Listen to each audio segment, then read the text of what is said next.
穿越到古代，满门被流放到极北冰原。我不种地，却每天都用金贵的木柴煮海水，全村人都觉得我疯了。快来看呐，陆家的傻子病疯了，好好的井水不喝，非要在这煮海水。这一捆柴火抵得上2斗糙米了，真是个败家娘们儿！呸！他爹刚走，家里就剩个瞎眼娘，他还这么糟蹋东西，陆家算是完了。笑吧，等我把这锅粗盐提纯成细盐，看你们谁还笑得出来。这锅海水煮干了，少说能出1把盐。只要有了盐，那海滩上的蛏子可就藏不住了。这里还没人懂怎么抓蛏子吃，只要我的盐做成了，这片海就是我的提款机。陆家的，你娘上个月借了10两银子买药，说好今天还，期限到了，拿钱来。虎爷，求您再宽限几日，我家实在是拿不出钱啊！我闺女还小，求您发发慈悲。虎爷，您再宽限10天，10天之内，我定把银子连本带利送到您家里。10天拿什么还？用你这锅海水还？你是想笑死我吧？我再给你最后7天，7天之后钱不到，就拿你自己来抵。7天，记住了。7天怎么能筹到10两？全完了，全完了！咱娘2个怎么活呀？太粗了，颜色发黄，杂质太多，又苦又涩，咸度也不够，根本不可能引出蒸子，必须提纯做出细盐才行。可惜盐提纯需要石灰水，到哪儿才能弄到纯度高的石灰呢？对啊，生蚝壳也能用啊！各家各户都到沙滩集合。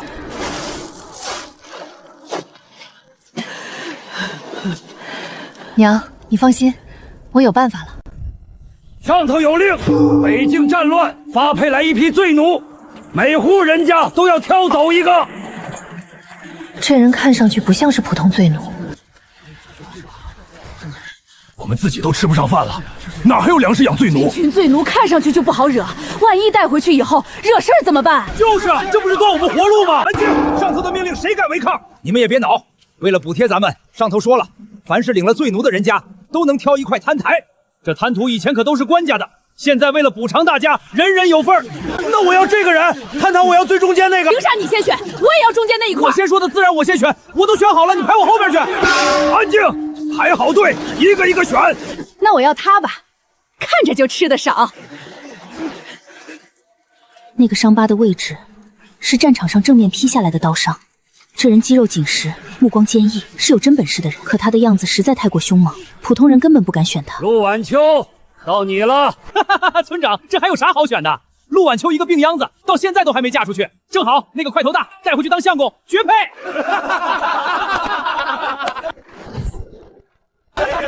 不错啊，一个眼神就这么有杀伤力，带回去绝对能帮我干不少事，最起码能保障家里的安全了。村长，我就要他了。你不怕我？有什么好怕的？那滩涂你选哪片？我要这一片。陆晚秋，你不会是饿疯了吧？那臭海蛎子可是连猪都不吃的。晚秋，你可想好了，这片滩一直出不了好货，日后若是饿肚子，可不能反悔。我想好了，村长，走，跟我去谈谈。看看那个疤，天爷，肯定杀过人。就是，以前是劫匪也说不定呢。为什么不选一块好的滩涂？若是担心抢不过，还有我在。我选的那一块就是最好的呀。哪里好啊？一点鱼虾的影子都看不到，还全是吃不了还碍事的臭梨子。谁说那是臭叶子？那是我的金豆子。别急，马上你就知道了。愣着干嘛？快捡啊！你今天的任务就是捡满1筐海蛎子。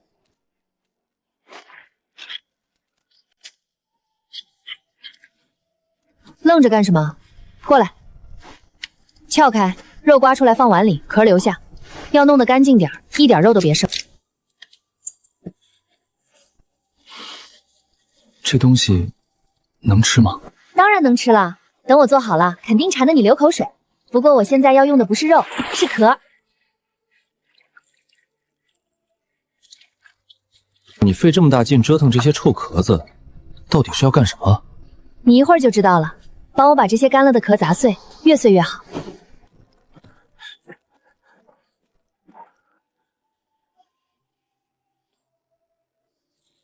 够细了。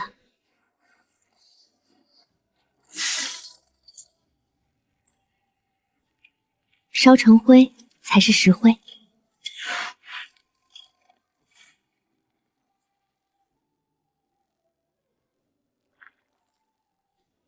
把它倒进煮好的卤水里，卤水里的脏东西就会沉下去，剩下的就是干净的盐水。你会做细盐，这手艺可只有官府才有。你一个渔民怎么会这些？你别管我是怎么会的，总之能做出来就行了。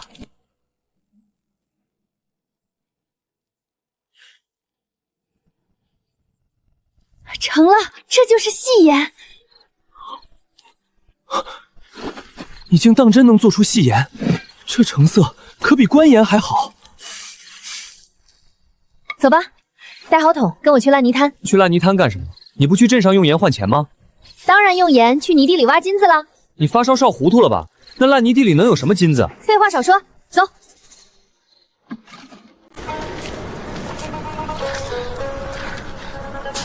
哟，晚秋还真带着相好的来烂泥滩抠金子了。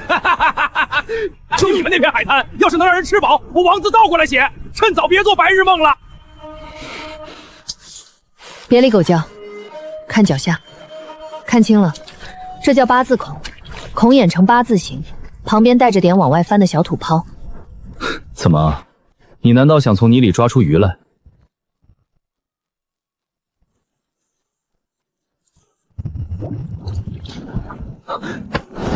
快跑！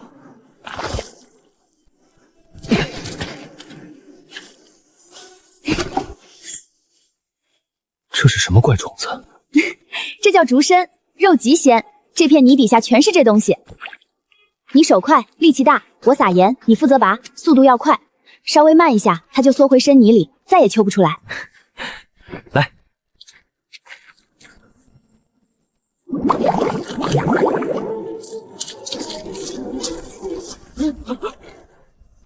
活见鬼了！怎么那泥里的虫子自己往外蹦？肯定是他们用了什么妖法。过界跺脚。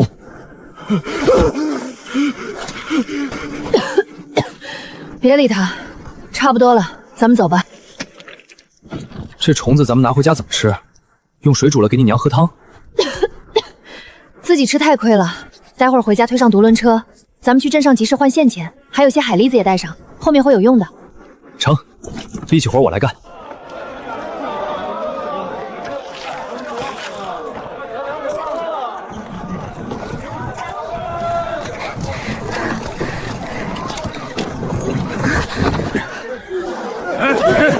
去，给我起开！不长眼啊！去！我当是谁？这不是病老鬼和扫把星吗？怎么这么快就挖出烂泥巴，想来集市上糊弄人骗钱了？赵老板，集市是官家开的，我卖我的货与你不相干。巧了，今天镇上集市所有的海货，我赵大牛全包了。你桶里装的不管是什么破烂死鱼，抽我的手卖给我。掀开看看，让我瞧瞧你们抠出什么金疙瘩了。这是什么玩意儿？看着像竹节虫，怎么这么肥？这是独家海货，赵老板既然全包，打算开什么价？没人见过的破虫子，谁知道有没有毒？1文钱1斤，就当爷赏你口饭吃。别给脸不要脸！今天在这镇上，我不买谁敢买？就算这东西是金疙瘩，你也只能烂在桶里发臭。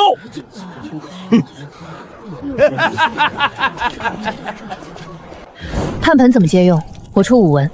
不，借不了。炭快灭了。怎么生吃有毒，还想烤熟了自己吃？你倒是咬一口给我看看啊！你想干什么？没人敢买生货，真自己吃。他不让卖生货，那就把生货变成熟食。我今天不光要卖，还要让这半条街的人掏高价来抢。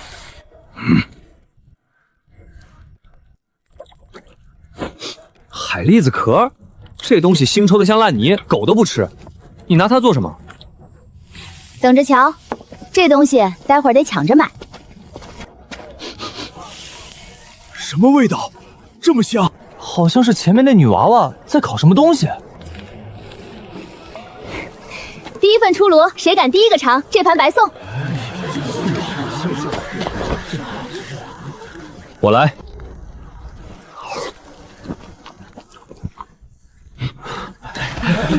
给我来一份儿，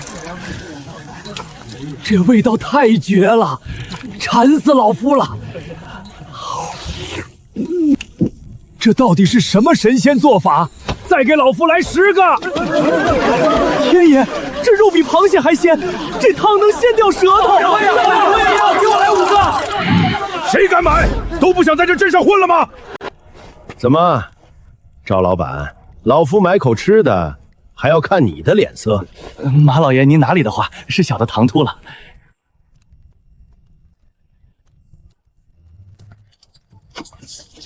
这辈子我都没见过这么多钱，这钱不仅能还清那20两要债，还能买上10几斤好白面。收摊儿，走人。装什么蒜？你等着，明天你休想在集上见到1个炭盆，更买不到半头大蒜。老子要让你守着那些臭虫哭！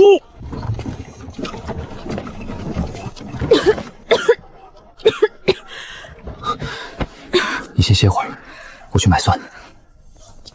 老板，来5斤大蒜。没了，整个集市的大蒜半个时辰前全被人买空了。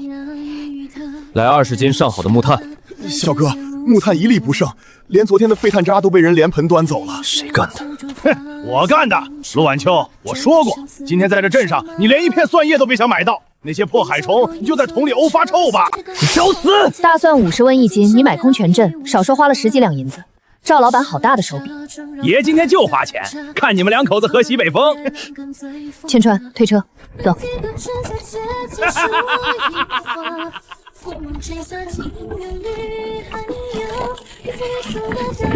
为什么不让我劈了他？没蒜没炭，还怎么做生意？暴力解决不了没本钱的问题，你要学会让别人自己亏死。拔这个，这叫紫苏，连根拔。这破草狗都不吃，有股怪味儿，拔它做甚？这东西不仅能去海鲜的寒气，提鲜除腥的本事比大蒜强10倍。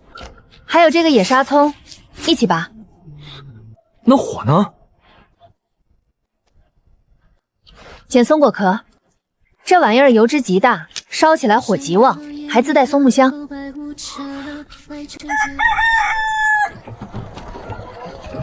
哟，听说你们去山里吃土了，怎么准备生嚼那堆泥巴虫？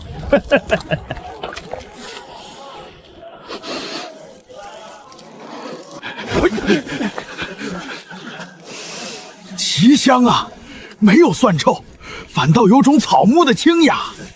今日材料难得，50文1份，不还价。给我来3份，老夫要尝鲜。太香了，比昨天那个还勾人。50文就50文，我要给老娘带1份。紫苏属于免费野草，松果更是白捡。今天这笔买卖是真正的无本万利。牛哥，这些蒜咋办？咱们卖不出去啊，放2天就长芽全烂了。10几两银子，去把集上的李管事叫来。今天就算不要这些蒜，老子砸钱也要把他的摊位给撅了。镇上商会立的新规矩，这片空地要建大戏台，你的摊位收了，往后这集市你一片瓦都别想占。李管事，好大的官威啊！老夫还没吃痛快呢。哎呦，马老爷呀，这是赵老板花了30两白银包下的戏台钱，商会已经盖了大印，小人也是奉命行事。钱砸得太猛，即便是马老爷也不好为几口吃食当街驳商会的面子。陆晚秋，这回看你那点紫苏野草怎么救你！滚回你的烂泥潭吃沙子去吧！记着这30两银子，3天后他全会进我的口袋。收车回村。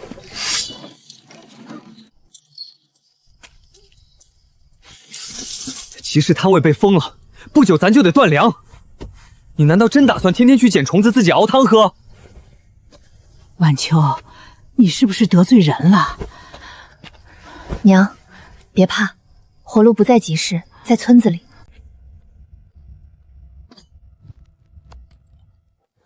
你劈竹子干什么？去礁石滩抠竹撑，费时费力，量供不上。如今摊位封了，咱们只能搞批发，要换一种抓法。这玩意儿能抓什么？满是窟窿，水一冲就跑了。抓大货。带路，咱们去村后头那条没人要的臭河沟。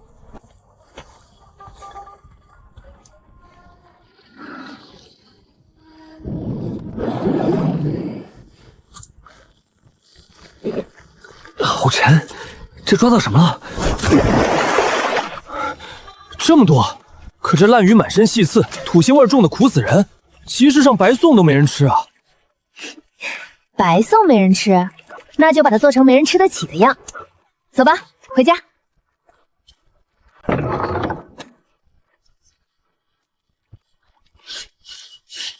看着，我只教一遍。抽掉这根腥线，鱼就不臭了。用刀背砸，用你最大的力气，给我死命锤！来，你试试。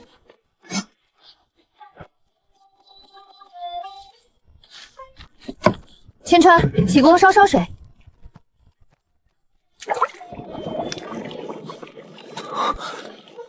这是鱼肉。是鱼肉。好吃，真好吃。娘，架锅生大火！今天中午咱们就在村口起灶，请全村人免费喝汤。好鲜的味道！陆晚秋煮的什么宝贝？看着像面团子，可面团子哪有这么勾人的约的肉香味儿？陆晚秋，真免费吃，你可别反悔啊！今天中午，陆家免费请街坊尝鲜，1人1碗，绝不食言。千成，放碗。给。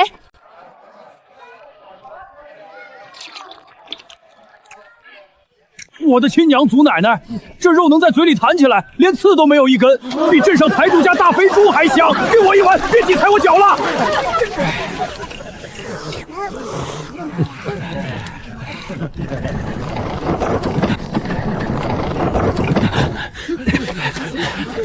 陆掌柜，听说你弄出个能弹嘴的丸子，马老爷吩咐了，别管多贵，立刻来30斤，晚上马府大宴要用，我聚香楼包圆了，50文1斤。全给我，我出60文，陆掌柜只能卖我。海千川这辈子连进这几家酒楼洗碗都没资格，现在这些眼高于屏的掌柜们正死死盯着他案板求货。100文是精壮汉子半个月工钱，这已经是天价，但物以稀为贵。这些酒楼为抢独家揽客的噱头，根本不在乎成本。陆东家，明天还做鱼丸不？我家小子也能帮着杀鱼。可以，不过我是按斤付工钱。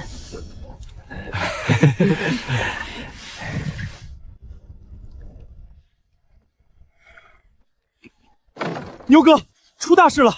那个陆晚秋没来集市，他在村里弄出个什么鱼丸，镇上所有的大酒楼富商全都跑去村里抢货了，连马老爷的车队都亲自下乡了。胡扯！花了30两银子才封了他的摊位，他躲在村里能卖出几个丸子？真的呀，牛哥，那丸子不用大蒜去腥，100文1斤，抢都抢不到。那些酒楼现在连咱们的海鱼都不要了，都嫌腥气，全跑去抢陆晚秋做的丸子了。好你个陆晚秋，断我财路是吧？李管家把所有船工叫回来。今晚趁退大潮进安郊区捞海参。牛哥，使不得！老渔民看了云，说今晚有大风暴，那片暗郊区是吃人的死地呀。今天捞不出上等好货顶住他风头，我这镇上最大鱼贩子连往哪儿搁？去准备船。河沟黑鱼快抓绝了，地笼昨晚空了一半，今天交不上30斤鱼丸，马府管事怕要砸门。晚秋啊，镇上大户人家钱不好赚，没货交怕是要吃官司的。鱼丸断就断了，那东西只能赚快钱，大买卖不在这上面。100文1斤暴利你不要，你要干什么？带上扁担和箩筐，今天全村老少只要能喘气儿的，全跟我下海滩。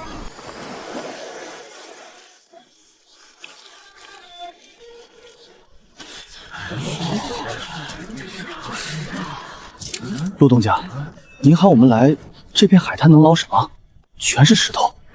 这叫海带，晒干后能存一冬，泡开了就是内陆达官显贵们桌上最鲜的菜。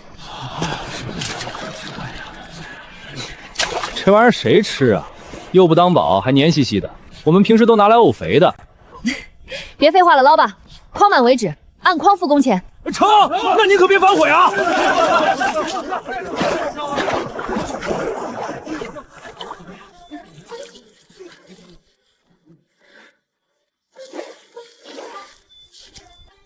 怎么了？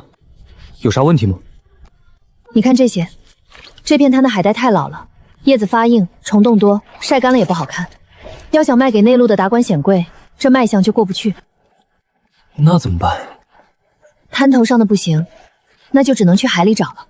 深水的海带又嫩又宽，晒出来是翡翠色的。那咱们出海。出海。走，趁潮水还没退，我划船，你指路。你不问我往哪儿去？这有啥好问的？跟着你准没错。愣着干嘛？上船了。这人倒是听话。不对，这片水温太低，长不出嫩货。再往外，你这指的路越走越荒，再往前就是老渔民都不敢去的死水区。往东偏北，再走3里左右，那里有条水下暗礁带，水急但水浅，阳光能照到底。你怎么知道的？你以前出过海？总不能说是现代卫星遥感图上看过的吧？小时候听老渔民说过，你看那边水色发绿发浑，底下全是石头，海带就爱长石头上。坐稳了，那边水急。水温还行，这个季节应该正当时。你看那一片发绿发褐的颜色，不是沙子，是海带叶子。还真是，你怎么知道这儿有？先别管我怎么知道的，把船靠过去，我看看品相。你看这片，又嫩又滑，晒干了绝对是好货。这片海带鳞够全村吃几年。千川，你看那边，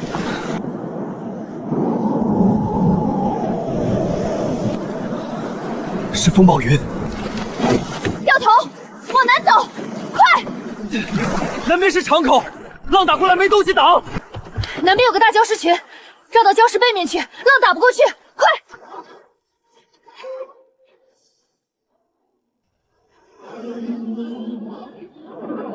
别停，继续往南，浪还在后面。还有多远？快了，看到那排黑影子没有？就是那排礁石。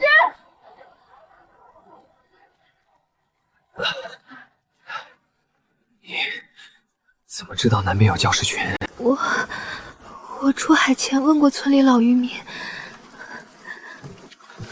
披上，别冻死在我船上。谢了。你倒是不怕死。刚才那浪要是再大一点，咱俩连人带船全交代了。怕，但怕也得去。难道要在村里等着饿死吗？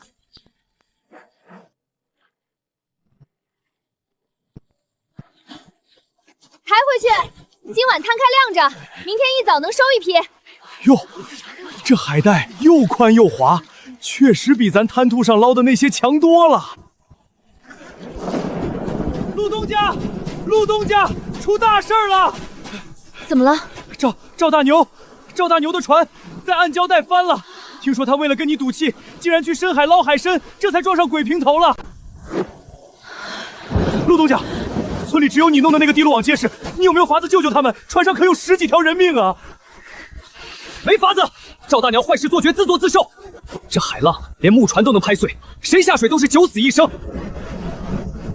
千川，把所有空麻袋和空木桶全搬出来，快！把家里最粗的麻绳都拿出来！你真要去救赵大宝？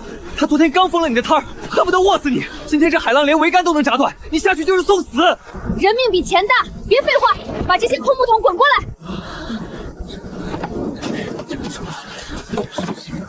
去不得，木船都碎了，你这破木桶能顶屁用啊！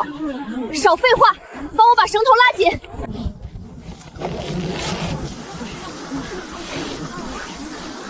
这不限你腰上。你疯了？那我陪你疯。走，跟我下海。别硬顶，浪来的时候往水底下钻。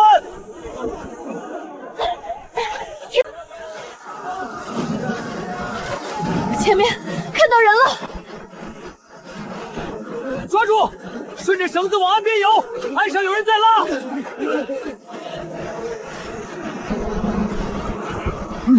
陆晚秋，怎么会是你？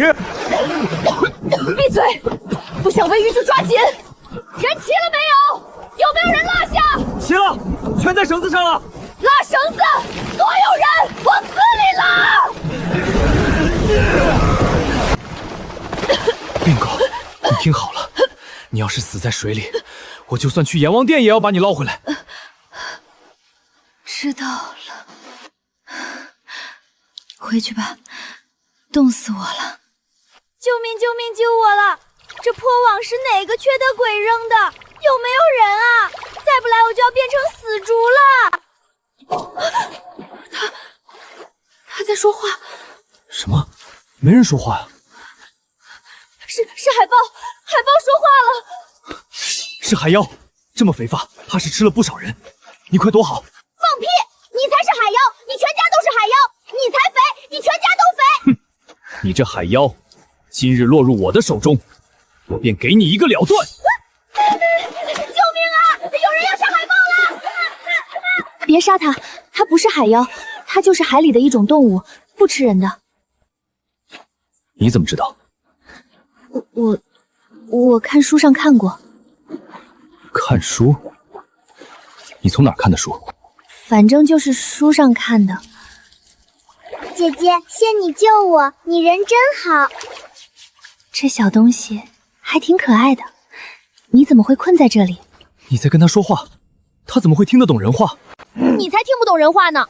我的家乡被交寇霸占了，迁徙的时候，我和家人走散了。我本想上岸歇一歇，没想到被渔网缠住了，差点被海浪拍死。他叽里咕噜嚎什么呢？你能听懂？能听懂啊。你疯了吗？你才疯了！你全家都疯了！姐姐，你别理他，一看就是个穷打鱼的，什么都不懂。那你现在打算怎么办？既来之则安之。我发现这里也挺不错的，方圆几里的海底下都肥得很。我打算在这里安家了。肥得很？你能找到这附近哪里有海货吗？那当然了，我可是海豹，和海相关的东西就没有我不知道的。这不就是行走的活雷达？有了它，那我岂不是要发财了？姐姐，你看我孤身一毛多可怜啊！你行行好，收留我吧。你虽然能听懂他说话，但也别让他靠近你。防人，防漏之心不可无。成，那你就跟着我吧。从今往后，你就叫发财，小鱼干管够。好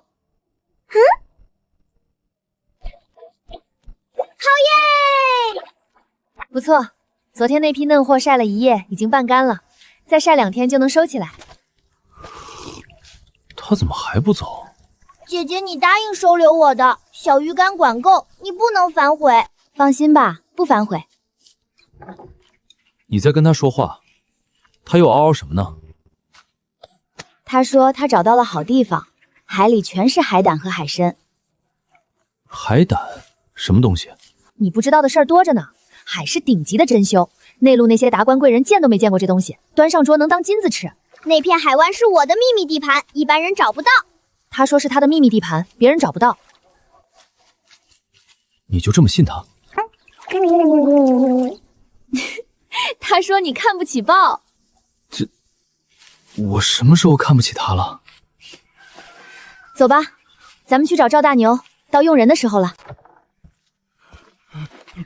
陆东家，躺着，别动。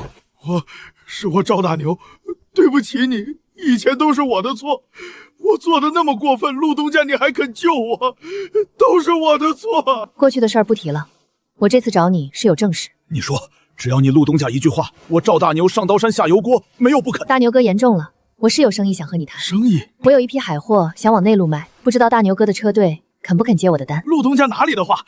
你这是给我送钱了呀？你说往哪儿运，我立马安排。那就行，等海带晒好了，你带车队跑一趟。头一批货不多，先探路，价定高些，就说是深海翡翠菜，内陆那些大户人家没见过，舍得花钱。好，你好好养着，3天后我来找你拿车队名单。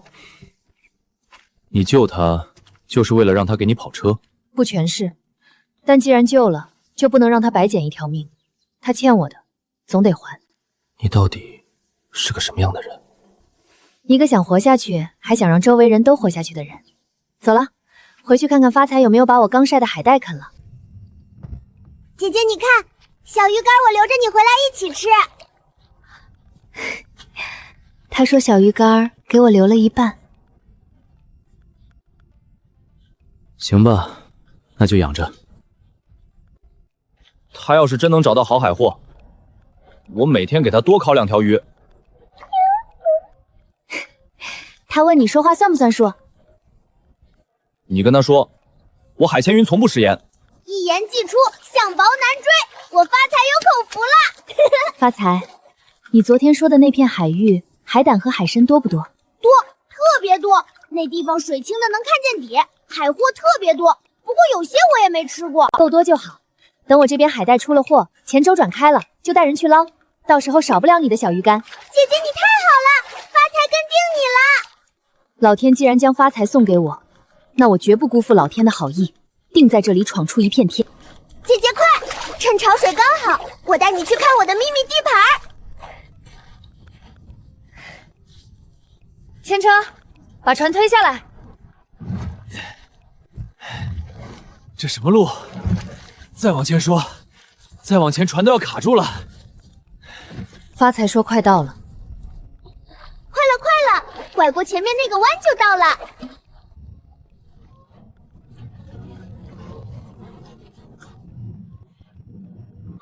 这些全是你说的那什么海货？千船，这些货够咱们吃3辈子了。发财，这片海湾还有谁知道？就我一个，我娘走之前特意带我来过，说这是咱们家的退路。今天先认路，明天开始捞货。我的天，这底下全是宝啊！别愣着了，海胆用手捞，小心刺；海参用夹子，别捏破皮；海葡萄连根剪，轻拿轻放，按筐复工钱，筐满为止。陆东家，那个扎手的1筐多少钱？10文1筐。10文！这东西真这么值钱吗？尝尝。这能吃吗？还是生的呢？试试。好吃，好鲜。给我也开一个尝尝。吃完赶紧干活啦。好吃。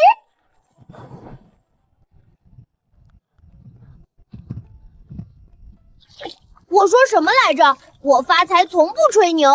功不可没，回去给你烤1整条鱼。一套里海带干1斤，海胆黄1坛，海参2条，海葡萄1罐，再加2包鱼丸，这就是一整套精品礼盒。晚秋，这东西真能卖出去？镇上的人见都没见过这些。娘，你放心，内陆那些大户人家，他们要的就是没见过3个字。你尝尝，按你说的，什么调料都没多放，就这个味儿，真鲜啊！鲜的能把舌头吞下去。确实好吃。当然好吃了，我在现代都很少见过这种品质的海鲜。那定了，海带干1斤50文，海胆黄1坛1两银子，海参2条5乔，海皮套1罐5乔，一套礼盒2两银子。2两？放心，那些人不缺钱，他们缺的是新鲜，咱们给的就是他们没见过的新鲜。东家，头一批50套礼盒全部装好了，还是送到聚真阁吗？对，跟老掌柜说，这批是试水货，他卖的好，下批给他加量。另外海胆黄单独多带了10坛，让他先开1坛让客人尝。东家放心，车上按你的要求都放了冰坛得蟹保鲜，这回我亲自押车，5天之内必到。看什么呢？车都看不见了。我在想，咱们马上就要发财了，你就这么肯定？咱们走着瞧吧。走，回去教村里人怎么处理海胆。光靠咱俩，货捞上来也处理不完。都看清楚了，海胆捞上来先别急着撬，先用刀在底部划个小口，把里面的水放掉，再沿着壳口剪1圈，用勺子把里面的黄完整挖出来。动作要破了相就不值钱了。挖出来就这么直接卖，不用煮？不用煮，海胆黄最讲早就新鲜。挖出来之后用凉水轻轻冲一下，沥干水，装进小坛子里，密封好，用冰镇着，客人吃的时候还是鲜的。陆东家，我这个挖的行不行？可以，边上没破，黄的完整，以后都照这个标准来。挖坏了的自己吃，不算工钱。别自己吃啊，给我吃也行。牛哥，歇会儿吧，货捆得死死的，掉不了。这批货是陆东家头一批大生意，出了岔子，我这张脸往哪儿搁？牛哥，我听说内陆那边今年冬天来得早，城里菜价已经翻倍了。咱们这海带干到那边，怕不是要抢破头？赶路，少卸1炷香，价就能多卖1成，早到1天。陆记没听过，哪儿来的货？沿海渔村的。东家让我带句话，说请孙掌柜先开一坛试试，不好不收钱。我这店里不收没名没姓的货，搬回去吧。孙掌柜，您别急着赶，我们东家说了，有一坛海胆黄是专门赛给您尝的，您要是尝了还说不收，我二话不说拉走。拆开看看。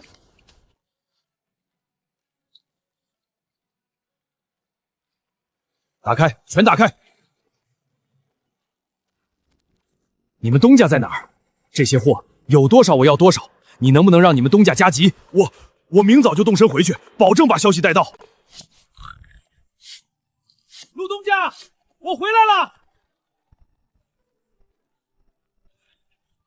东家，巨真阁加单100套，孙老倌说了，有多少要多少，这是定金。成了，真的成了。路上辛苦了，先进去喝口水。东家，你是没看见孙掌柜拆开海胆黄坛子的时候那个表情？我做了半辈子海货生意，从没见过他那样的眼神儿，当场就说要加单100套，定金都给我了，还让我给你带话，有多少要多少。路上几天？5天整，带着货不敢歇，马都换了2拨。幸亏你安排放了冰藏，海淀黄送到的时候还是凉的。大牛哥，你说咱们村今年冬天能过得去了吗？何止过得去，东家你这话说轻了。我看全村老少今年冬天能穿上棉袄吃上肉。姐姐，那我呢？你今年冬天也能穿棉袄。我不用棉袄，多给我搞点好吃的就行。明天你多带2条船下海，跟村里人说涨工签，咱们得趁这次机会，让全村人一口气翻身。行，这边筐子满了，抬上船。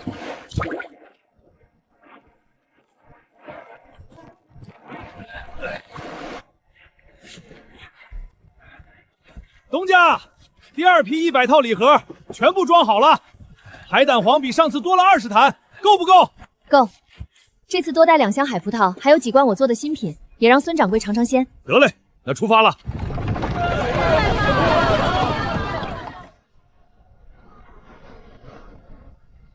晚秋，这件料子要花不少钱吧？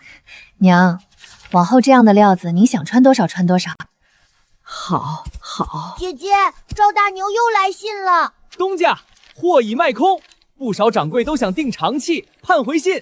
千찬，你说咱们现在的日子怎么样？当然是非常好了，我从来没过过这么安稳的好日子。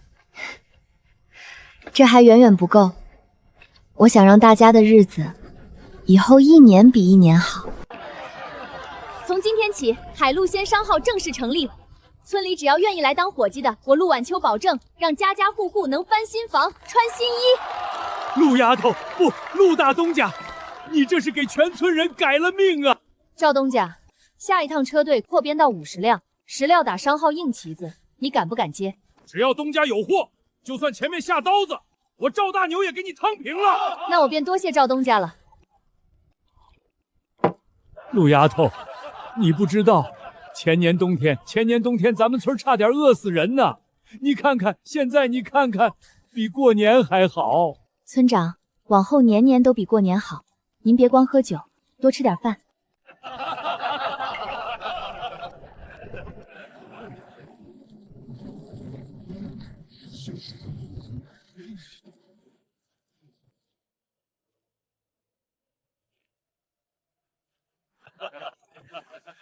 不知尊驾是何人？这位想必就是陆东家吧？在下姓钱，名满仓，是咱们海洋商会的会长。听说贵村近日生意红火，特地登门拜访。海洋商会，那不是统管沿海地区的头领吗？天爷呀，是钱会长！原来是钱会长，失敬，不知钱会长贵族临见地，是所谓何事啊？陆东家谦虚了。听说贵村开发了一片新海域，海货品质上佳，加工的手艺更是独一份。我们海洋商会正缺您这样的人才呢，所以特地前来想跟陆东家谈个合作。钱掌柜的话我听明白了，不过这片海域是我们村的人一桨一桨划船发现的，手艺也是大家一起琢磨出来的。您这合作我们恐怕是谈不了，您还是请回吧。陆东家不必急着回绝，这价钱好商量。我们商会出得起价，50两，买断这片海域的捕捞权。50两银子，够一家人吃5年了。不卖。陆东家，你可别敬酒不吃吃罚酒。如今我好声好气跟你谈生意，你要是不识抬举，可别怪我翻脸无情。我说了，这片海不卖。钱掌柜，您请回吧。给脸不要脸，那咱们就走着瞧。到时候可就是你哭着来求我了。哼！那可是海洋商会的会长啊，咱们得罪了他，万一陆东家他们要是硬来怎么办？大伙儿别慌，大仓国早有规定，除了登记在册的海域，谁发现了新海域，谁就拥有这片海域的主管权。他就算是海洋商会的会长，也拗不过国家律法。东家，那咱们明天还出海吗？出。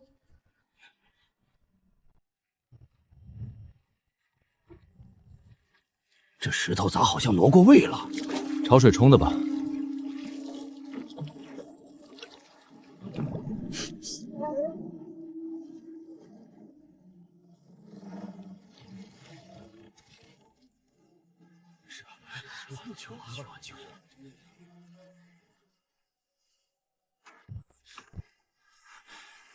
他们怎么找进来的？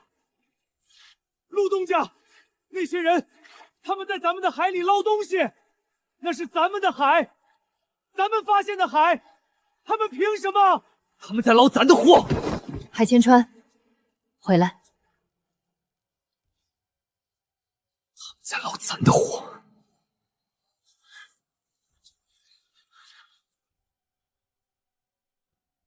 陆东家，那海是咱们发现的，他们凭什么？凭什么？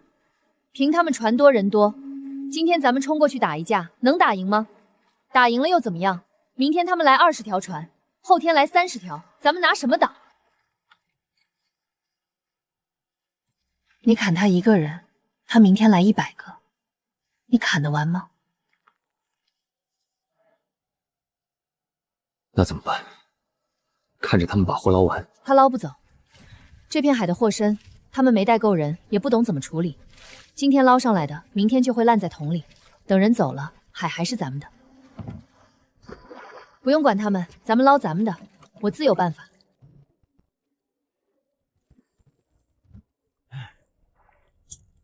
够了，咱们回去吧。哼，就凭你们这些老弱病残的村民，也配跟我抢？大家都加把劲儿，等回去了给你们加工去。好，谢谢会长。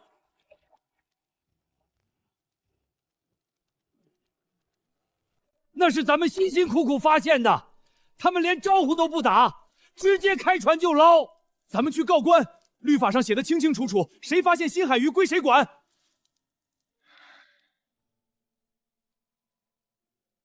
告官有用吗？青石县的县令跟钱满仓喝了10年的酒，你猜他帮谁？告状打不赢，打架打不过，那就换个法子，让他钱满仓自食恶果。什么意思？他捞得盆满钵满，怎么会自食恶果？你们看天，暴风雨马上就要来了。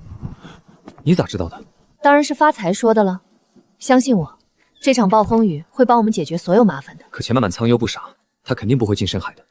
那咱们就让他进深海。这怎么可能？他可是商会会长，怎么可能听咱们的？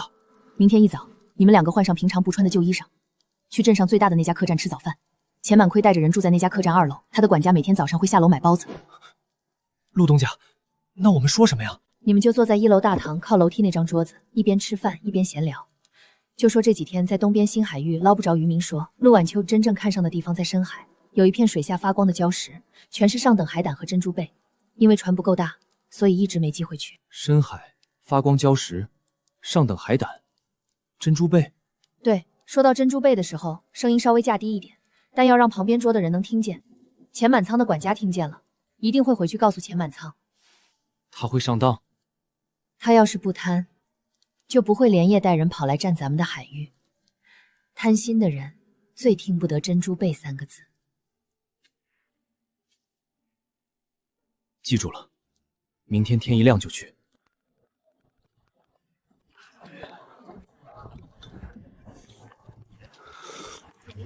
哎，你你说那个陆晚秋，天天带着人往东边跑，捞上来的全是些杂碎，哪有什么值钱货？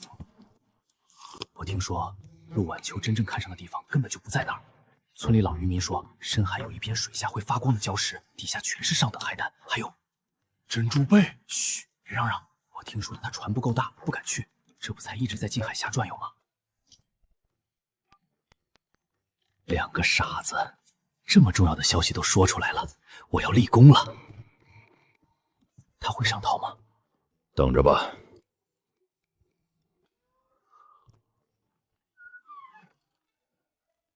会长，楼下有2个村民在议论，说陆晚秋真正看上的地方在深海，有一片水下会发的礁石，底下全是上等海胆和珍珠贝。珍珠贝，此话当真？我听得真的。那2个人看着眼生，不像是船上的渔民，估计是最近没活干才会偷偷埋怨的。我说呢，陆晚秋一个小丫头片子，怎么敢跟我顶嘴？原来手里还攥着一手牌没出。会长，那咱们召集人手，明天一早多带几条大船往深海走。我倒要看看那片会发光的礁石到底藏了多少好东西。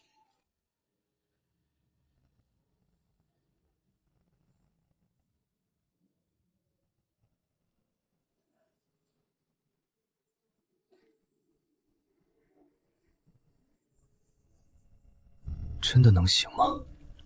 你要相信发财，更要相信我。今晚的风暴定会让他们好看。我信你。可发财他……走吧，回村告诉大伙儿，今天把船都拉上岸拴紧，晚上有大风。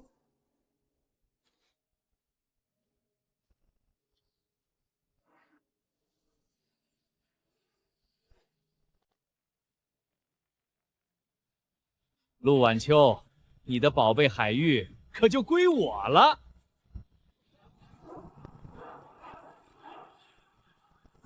怎么回事？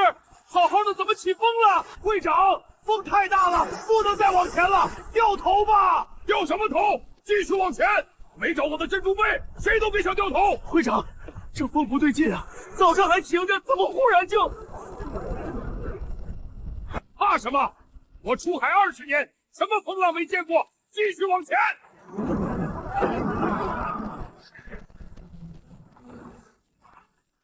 会长，桅杆裂了，不能再走了，掉头吧！掉什么头？都给我继续往前！会长，船要翻了！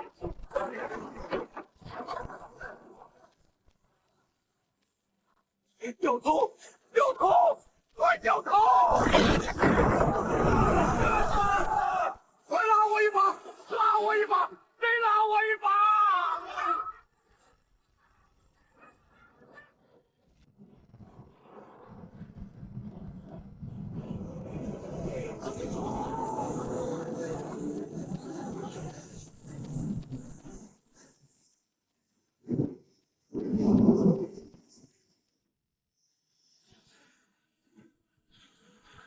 陆东家，昨晚那阵风，怕是没人扛得住。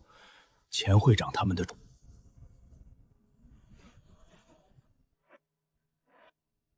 海这么大，回不回来就看他的命数了。哼，他这种恶人，肯定是回不来了。作恶之人自有天收，别管他了。大家把海边清理一下，争取明天能正常出海。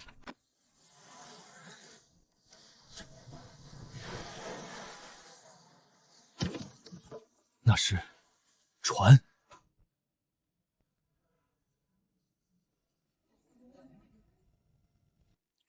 姐姐，那些船上的人味道不对。什么味道？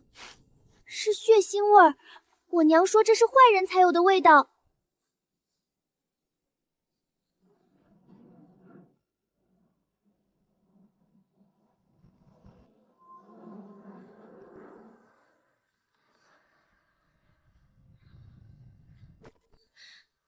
所有人，快拿好家伙，往后山走，别出声！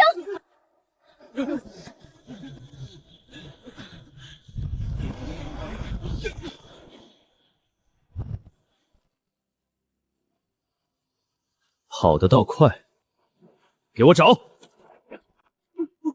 往后山，他肯定带着人往后山跑了，那里有个乱石洞。你怎么不早说？我也是刚想起来。搜山，往乱石洞方向围。来了，他们在搜山。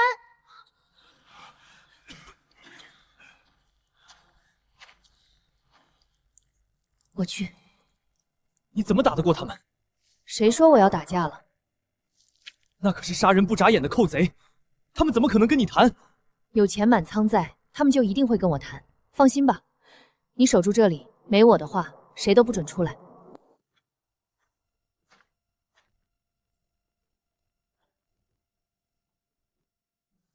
你就是陆晚秋。没错，我就是陆晚秋。你是他们领头的。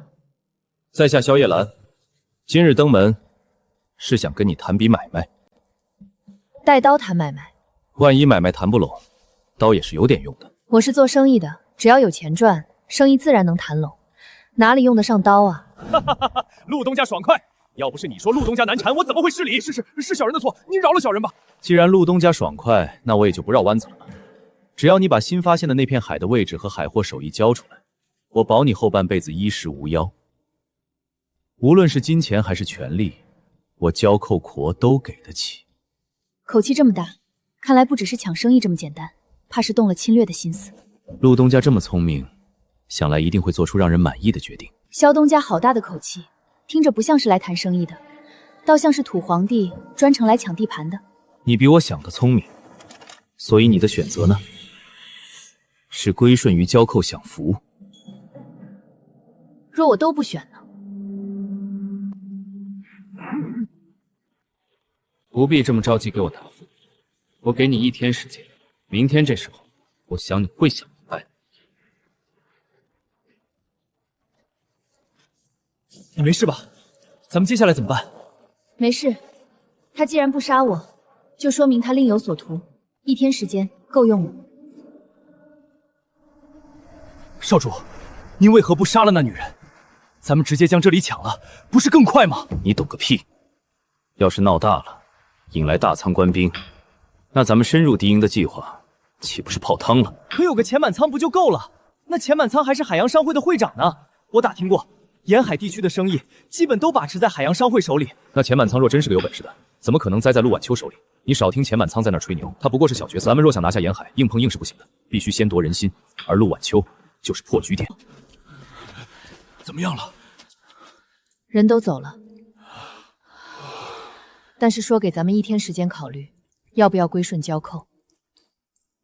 什么？1天？1天够干什么的？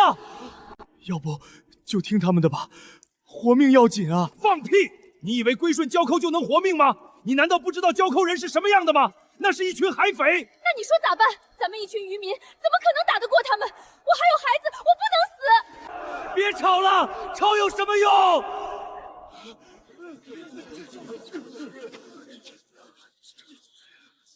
大家不用怕，咱们未必拿寇贼没办法。咱们能有什么办法？那可是杀人不眨眼的寇贼，咱们连像样的武器都没有，怎么打得过？谁说咱们没有武器？咱们在海边生活多年的经验，就是最好的武器。有个伟人曾经研究出一套绝佳的战术，正适合咱们现在的处境。是什么？敌进我退，敌驻我扰，敌疲我打，敌退我追。我怎么听不明白呢？那咱们该怎么做呢？第一，今晚大家把村里物资全部搬进山洞，水井填死，灶台清空，1粒米都不要留。第二，将村里的泉眼堵死，退潮海水倒灌进去，明天他们喝的全是咸水。第三，你带着人把村子里的干柴、草垛和海带架子全部浇上油，然后用这些把村子围起来，等明天有大用。第四，老李叔，你带2个腿快的，趁夜从后山绕出去，去州府报官。这是我写的陈情书和商行的印章。你放心，我一定办好，你们一定要平安。老弱妇孺留下守着，其他人抓紧时间行动起来。不，我们也能干。没错，我们身上小，干起活来更隐蔽。我也可以，我可以帮忙撒油搬稻草。好，大家一起干！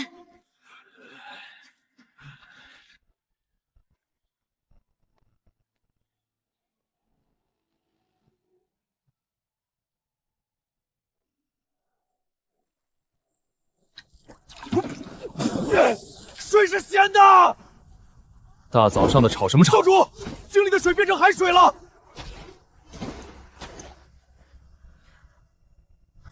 村里的井呢？村里的井被封死了。我们刚刚好不容易扒开一个，里面全是臭鱼烂虾。好你个陆晚秋，我给你留了面子，你却敬酒不吃吃罚酒是吧？所有人，给我进村搜物资，东西随便抢，见者有份。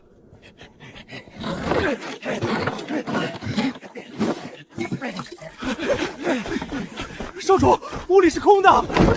少主，这屋也是空的。少主，什么都没有。所有人，带上家伙，跟我！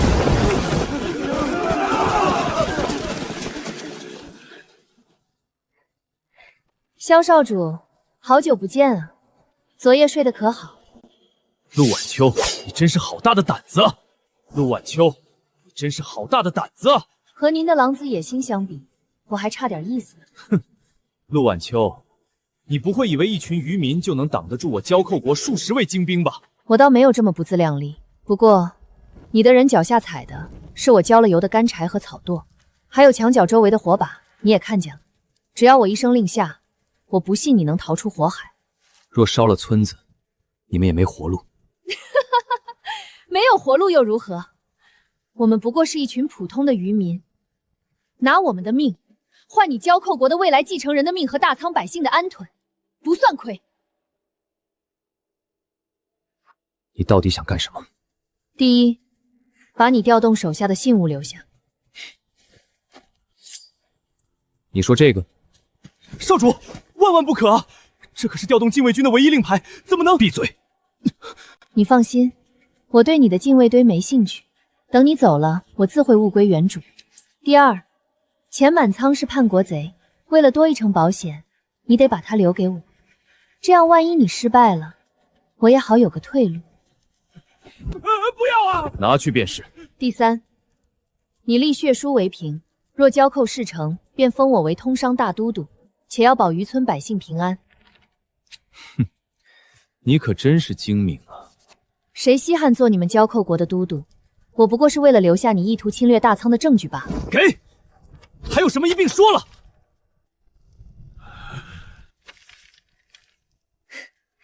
萧少主真是爽快。既然咱们已经达成合作了，那自然就是同盟了。还请少主回营地暂歇，我一会儿便亲自做几桌席面，好好跟您敬酒赔罪。哼，陆晚秋，等我攻城之后，第一个便要宰了你。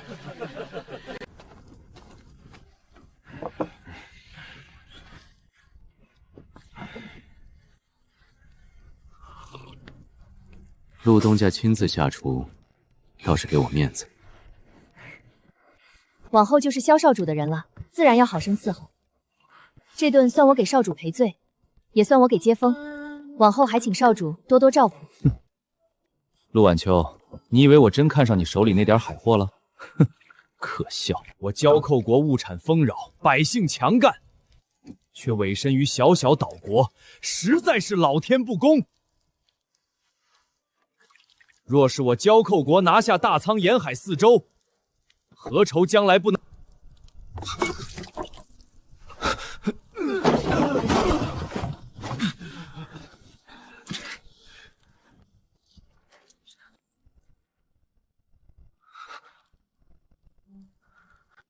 小小寇贼也敢觊觎我大仓国土，不自量力！你竟然下毒！可你为何？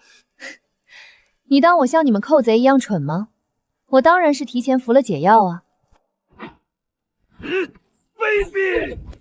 兵不厌诈的道理，你这寇贼的脑袋怎么可能想得明白？蠢货！把村民叫进来，好，把他们这群寇贼全都本了！操！快点跑！这死丫头真是狡诈！这时候要是再不跑，一旦被抓，可是叛国的死罪呀！不用管他，他跑不掉的。你先把这人给捆紧了，别让他跑了。我拿下！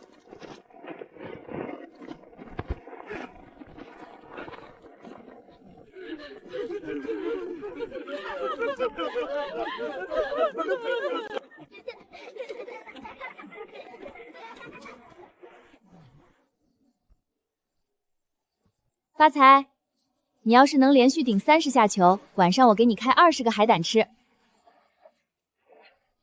真的？当然是真的，我什么时候骗过你？你要是能……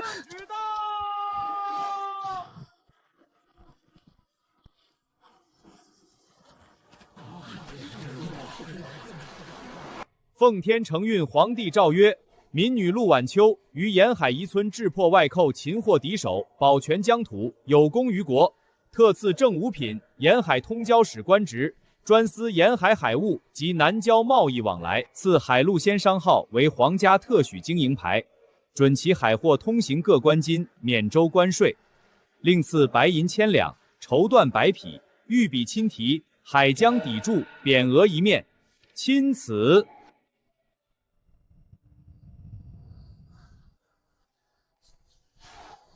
咱们村往后可都是好日子了，再也不用怕挨饿受冻了。